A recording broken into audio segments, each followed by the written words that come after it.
இந்த போறப்பு தான் நல்லா ருசிச்சு சாப்பிட கிடைச்சது.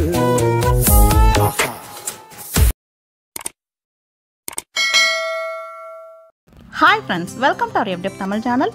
நம்ம இன்னைக்கு பைனாப்பிள் வச்சு ஒரு ரசம் எப்படி வைக்கிறதுன்னு பார்க்கலாம். ஸோ வீடியோவை ஸ்கிப் பண்ணாமல் பாருங்கள். நம்ம சேனல் இப்போ தான் ஃபர்ஸ்ட் டைம் பார்க்குறீங்க அப்படின்னா மறக்காமல் சேனலை சப்ஸ்கிரைப் பண்ணிட்டு பாருங்கள். ரசம்க்கு 2 மீடியம் சைஸ் தக்காளி எடுத்திருக்கேன். நாட்டு தக்காளி இருந்தால் நாட்டு தக்காளி எடுத்துக்கோங்க. 2 பீஸ் பைனாப்பிளை துண்டு துண்டாக கட் பண்ணி வச்சுருக்கேன்.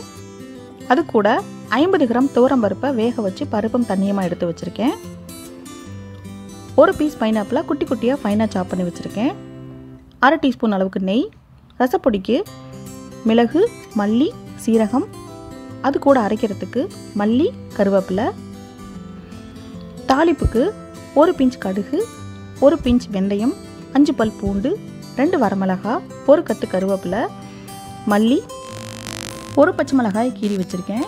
இப்போ ரசப்பொடிக்கு 1 டீஸ்பூன் அளவுக்கு மிளகு, 1 டீஸ்பூன் அளவுக்கு மல்லி, 1 டீஸ்பூன் சீரகம். இதை நம்ம வறுத்து எடுத்துடலாம்.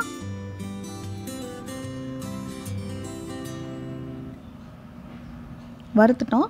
இப்போ ஸ்டவ் ஆஃப் பண்ணிவிட்டு ஆறுனதுக்கப்புறம் இதை பவுடரை அரைச்சி எடுத்துக்கலாம். இந்த மாதிரி கொரகொரப்பாக பவுடரை அரைச்சி எடுத்துக்கலாம். ரசத்துக்கு 2 தக்காளியை கட் பண்ணி சேர்த்துக்கலாம். இது கூட கட் பண்ணி வச்ச பைனாப்பிளை சேர்த்துக்கலாம். அதோட 1 கொத்து கருவேப்பிலை, மல்லி சேர்த்துக்கலாம்.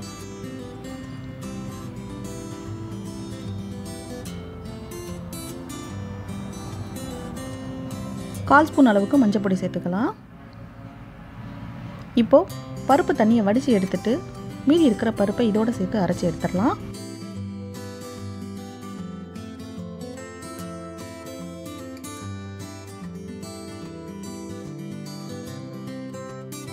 இப்போ இந்த மாதிரி 1-2 நல்லா அரைச்சி எடுத்துடலாம்.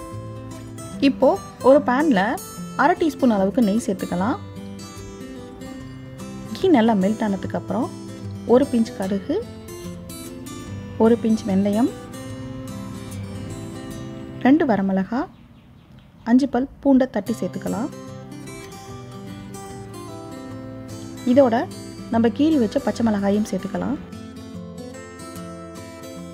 அதோட 1 கொத்து கருவேப்பிலை சேர்த்துக்கலாம். இப்போ நம்ம வடித்து வச்ச பருப்பு தண்ணியை இதோட சேர்த்துக்கலாம். அது கூட நம்ம அரைச்சி வச்ச பைனாப்பிள் விழுது சேர்த்துறேன். இப்போ இதை ஒரு கிளறி விட்டுடலாம். இப்போ உங்களுக்கு எந்த அளவுக்கு ரசம் தேவையோ அந்த அளவுக்கு தண்ணி சேர்த்துக்கலாம்.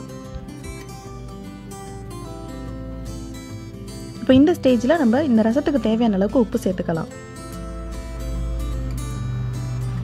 இப்போது நம்ம அரைச்சி வச்ச ரசப்பொடியை சேர்த்துடலாம்.